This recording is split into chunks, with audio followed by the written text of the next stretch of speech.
Assalamualaikum warahmatullahi wabarakatuh. Perkenalkan saya Fahrin Sri Mu'amanah dari kelas kimia 6B. Pada video kali ini di sini saya akan menjelaskan tentang proses pembuatan tape singkong, di mana ini adalah tugas dari mata kuliah praktikum biokimia karbohidrat yang menjelaskan tentang fermentasi tape dari singkong.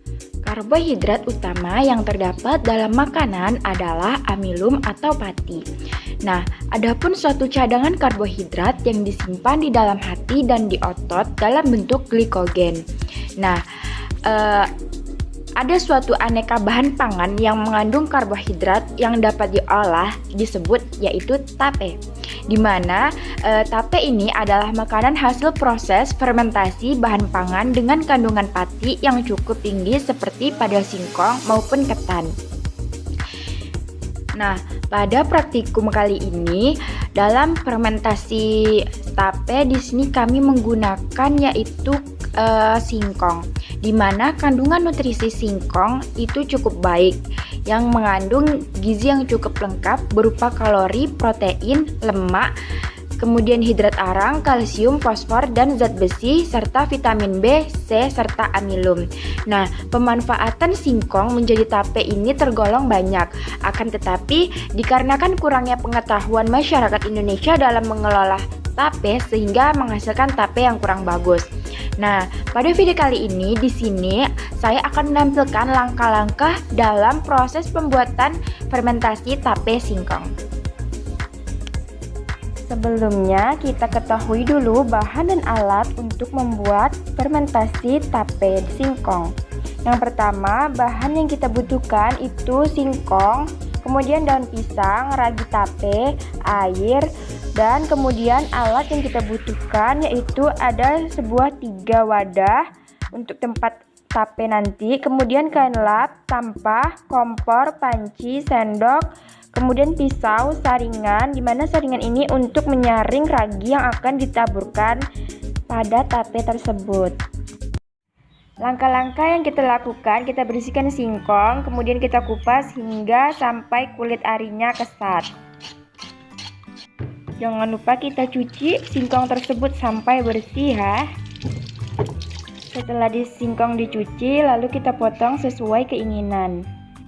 Selanjutnya kita masukkan singkong ke dalam panci dengan air mendidih dan kita tata singkong di atas panci.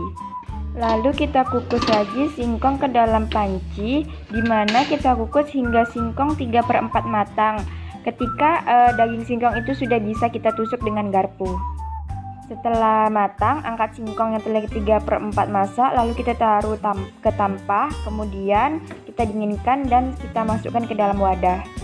Siapkan 3 wadah untuk tape yang sudah dingin, dimasukkan ke dalam wadah yang telah dilapisi daun pisang.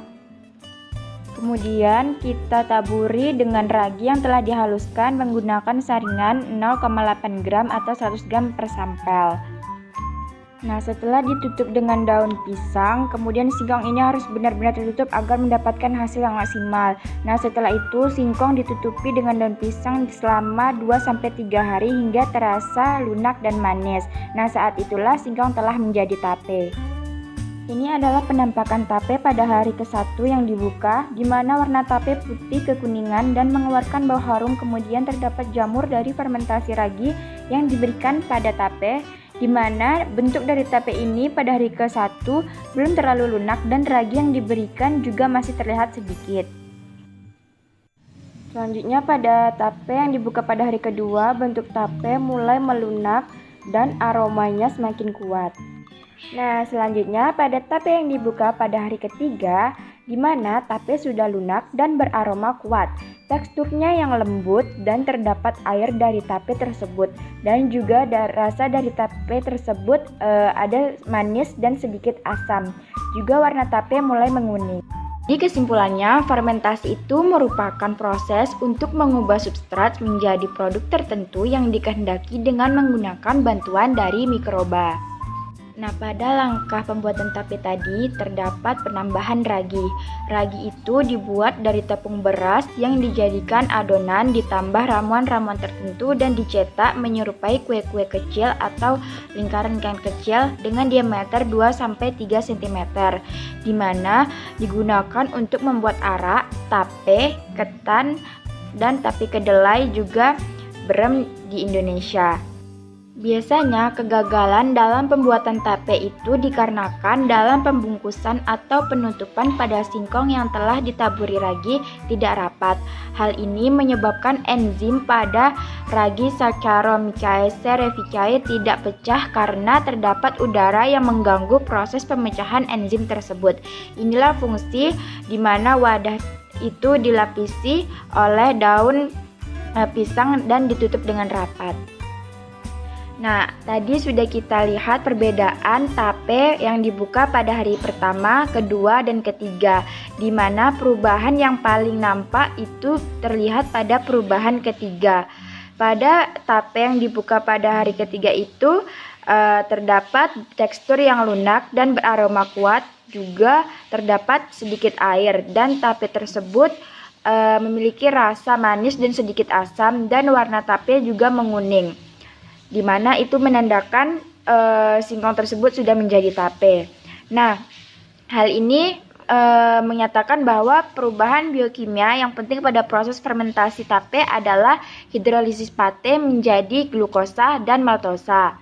Nah, perubahan ini yang akan memberikan rasa asam serta perubahan gula menjadi alkohol dan asam organik. Nah, jika dianalisis, hal ini sesuai dengan suatu pendapat yang dikemukakan oleh Hidayati, di mana dia mengatakan bahwa fermentasi pada hari ketiga didapatkan pertumbuhan mikroorganisme yang rendah. Nah, hasil pengamatan ini menyatakan bahwa tape ini memiliki aroma berbau alkohol dengan rasa yang sedikit manis.